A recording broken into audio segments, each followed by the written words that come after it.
بنی اسرائیل وہ قوم ہے جن پر اللہ نے سب سے زیادہ پیغمبروں کو مبعوث کیا، جو ہر دور میں اس قوم کی رہنمائی کرتے رہے۔ اللہ نے بنی اسرائیل کو ایک لمبے عرصے تک دوسری اقوام پر سبقت دی اور دنیاوی عروج عطا فرمایا۔ بنی اسرائیل کو بے شمار نعمتوں سے بھی نوازا گیا تھا اور مقدس سرزمین بھی عطا کی گئی۔ اس کے باوجود یہ قوم اللہ کی نافرمان ثابت ہوئی۔ یہودیوں نے اپنی طرف بھیجے گئے بے شمار نبیوں کو قتل کیا، اللہ کے حکم کی پامالی کی اور ہر دور میں شرک میں مبتلا ہو گئے۔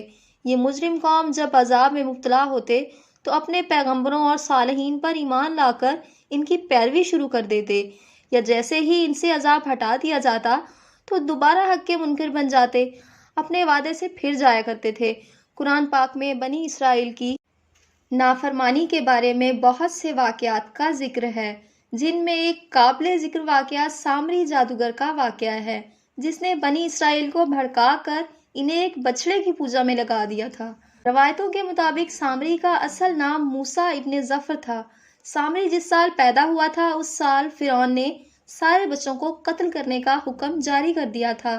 جب سامری کی ماں کو یہ خطرہ محسوس ہوا کہ فرعون کے سپاہی اس بچے کو قتل کر دیں گے تو اس نے اپنے بچے کو دور جنگل میں ایک غار میں رکھ دیا اور اوپر سے پتھر کو بند کر دیا۔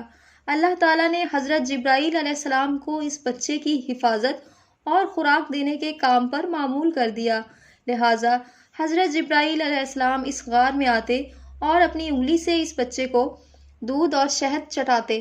اس طرح حضرت جبرائیل نے اللہ کے حکم سے اس بچے کو اپنی انگلی سے دودھ پلا کر پالا اور اسی غار میں وہ پل کر بڑا ہو گیا۔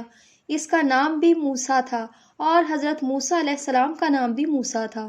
ایک طرف موسیٰ سامری کو جبرائیل نے پالا تھا اور دوسری طرف حضرت موسیٰ علیہ السلام کی پرورش فرعون کے گھر میں ہوئی تھی، مگر اللہ کی قدرت یہ ہوئی کہ فرعون کے گھر پر پرورش پانے والے حضرت موسیٰ اللہ کے رسول ہوئے اور حضرت جبرائیل علیہ السلام کا پالا ہوا موسیٰ سامری کافر بن گیا۔ جب اللہ تعالیٰ نے بنی اسرائیل کو فرعون کی غلامی سے نجات دلائی اور فرعون کو اس کے لشکر سمیت دریائے نیل میں غرق کر دیا تو یہ قوم حضرت موسیٰ کے ساتھ وادی سینا میں ہجرت کر گئی۔ وہاں اللہ تعالیٰ نے حضرت موسیٰ سے وعدہ کیا کہ انہیں مقدس کتاب تورات عطا کی جائے گی، جو بنی اسرائیل اور بعد میں آنے والوں کے لیے ہدایت ہوگی۔ حضرت موسیٰ علیہ السلام کو یہ حکم ملا کہ وہ 30 راتوں کے لیے کوہ طور پر قیام کریں، اس کے بعد انہیں تورات دی جائے گی۔ لہٰذا حضرت موسیٰ علیہ السلام نے اپنے بھائی کو اپنا خلیفہ مقرر کیا اور بنی اسرائیل کو اپنے بھائی کے سپرد کر کے انہیں یہ کام سونپا کہ جب تک آپ کوہ طور سے واپس لوٹیں گے وہ اس قوم کے مسائل کو دیکھیں گے اور ان کا انتظام سنبھالیں گے۔ موسیٰ علیہ السلام کوہ طور پر چلے گئے، جہاں آپ پورے 1 ماہ روزے اور عبادت میں مشغول ہو گئے۔ شیطان مردود کو بنی اسرائیل کو بھڑکانے کا سنہرا موقع مل گیا، لہٰذا سامری نے بنی اسرائیل کو بھٹکانے کا ارادہ کیا۔ موسیٰ سامری بنی اسرائیل کے ساتھ مصر سے ہجرت کر کے ساتھ آیا تھا۔ جب حضرت موسیٰ علیہ السلام کو کوہ طور سے واپس آنے میں تاخیر ہو گئی اور 30 دن سے زیادہ ہو گئے تو سامری نے بنی اسرائیل میں یہ افواہ پھیلا دی کہ موسیٰ علیہ السلام کی موت ہو گئی ہے، اور اس نے بنی اسرائیل سے کہا کہ تم لوگ اپنے سونے اور چاندی کے زیورات میرے پاس رکھو تاکہ آگے سفر میں یہ قیمتی سامان کہیں کھو نہ جائے۔ چونکہ وہ ایک معزز شخص مانا جاتا تھا، لہٰذا اسرائیل نے تمام سونے اور چاندی کے زیورات اسے دے دیے۔ اس نے آگ کی ایک بھٹی جلائی اور ان تمام زیورات کو اس بھٹی میں ڈال دیا، اور دیکھتے ہی دیکھتے سونے چاندی کے زیورات پگھلنے لگے اور اس بھٹی میں ایک گائے کے بچڑے کی شکل کی مورتی تیار ہو گئی۔ سامری کے پاس اس جگہ کی مٹی تھی جس جگہ حضرت جبرائیل علیہ السلام کے گھوڑے نے قدم رکھا تھا۔ اس نے جیسے ہی وہ مٹی اس بے جان بچڑے پر ڈالی تو وہ گائے کی طرح آواز نکالنے لگا۔ سامری نے بنی اسرائیل سے کہا کہ موسیٰ تو اپنے خدا کی تلاش میں گئے ہیں، جبکہ خدا خود ہمارے پاس تشریف لے آئے۔ اس نے بچڑے کی طرف اشارہ کر کے کہا کہ یہی خدا ہے۔ بنی اسرائیل کو اس بچڑے کے خدا ہونے پر یقین آ گیا۔ انہوں نے اس بچڑے کی پوجا شروع کر دی اور اس کے آگے سجدہ کرنے لگے۔ 12,000 آدمیوں کے سوا سب نے اس بچڑے کی عبادت شروع کر دی۔ کوہ طور پر مسلسل 40 دن روزہ اور عبادت کے بعد موسیٰ علیہ السلام کو اللہ کا کلام ملا، جو 10 مقدس تختیوں پر تحریر کیے گئے تھے۔ جب آپ کوہ طور سے واپس آئے تو اپنی قوم میں ماحول کو تبدیل شدہ پایا۔ ہر طرف کفر و شرک کی بو آ رہی تھی اور لوگ ایک بچڑے کی پوجا میں مصروف تھے۔ یہ دیکھ کر حضرت موسیٰ غضبناک ہوئے اور آپ پر جلال طاری ہو گیا۔ غصے میں آپ نے اپنے بھائی سے کہا کہ میں نے تمہیں اس قوم کی ذمہ داری دی تھی، پھر یہ شرک کیسے ہو گیا؟ لوگ اس بچڑے کی پوجا کیوں کر رہے ہیں؟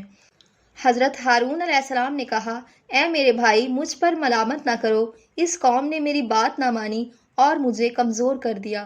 میرے لاکھ سمجھانے کے باوجود اس عمل میں پڑ گئے اور مجھے جان سے مارنے کی دھمکی بھی دی، لیکن میں ان ظالم لوگوں میں شامل نہیں ہوں۔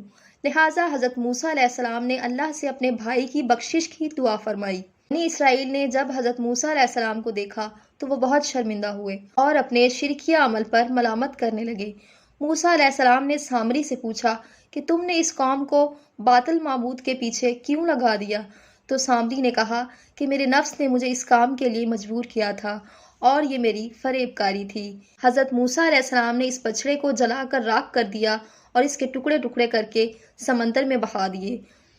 روایتوں میں آتا ہے کہ حضرت موسیٰ علیہ السلام پر یہ حکم نازل ہوا کہ آپ 80 آدمیوں کو منتخب کر کے کوہ طور پر لے جائیں۔ یہ سب لوگ بچڑے کو پوجنے والوں کی طرف سے معذرت طلب کر کے یہ دعا مانگے کہ بچڑے پوجنے والوں کے گناہ کو معاف کر دیا جائے۔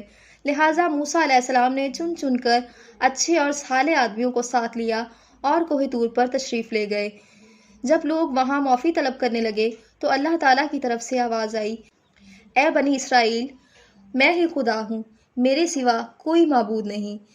میں نے تم لوگوں کو فرعون کے ظلم سے نجات دلا کر تم لوگوں کو بچایا ہے، لہٰذا تم لوگ فقط میری ہی عبادت کرو اور میرے سوا کسی کو مت پوجو۔ اللہ کا پیغام سن کر یہ 80 آدمی کہنے لگے، اے موسیٰ، ہم ہرگز آپ کی بات نہ مانیں گے جب تک ہم اللہ تعالیٰ کو اپنے سامنے نہ دیکھ لیں۔ یہ 80 آدمی اپنی ضد پر قائم رہے کہ ہمیں اللہ تعالیٰ کا دیدار کروائیں، ورنہ ہم ہرگز نہیں مانیں گے۔ حضرت موسیٰ علیہ السلام نے انہیں بہت سمجھایا لیکن وہ اپنی بات پر اڑے رہے، یہاں تک کہ اللہ تعالیٰ نے اپنے جلال کا اظہار کرنے کے لیے ایک فرشتہ بھیجا جس نے ایک خوفناک چیخ ماری، جس کے خوف سے ان لوگوں کے دل پھٹ گئے اور یہ لوگ مر گئے۔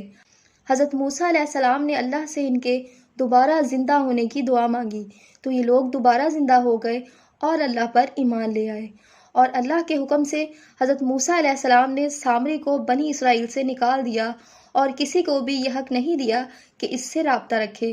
اللہ تعالیٰ نے سامری کو ایسی بیماری میں مبتلا کر دیا کہ کوئی اس کے قریب نہیں جا سکتا تھا۔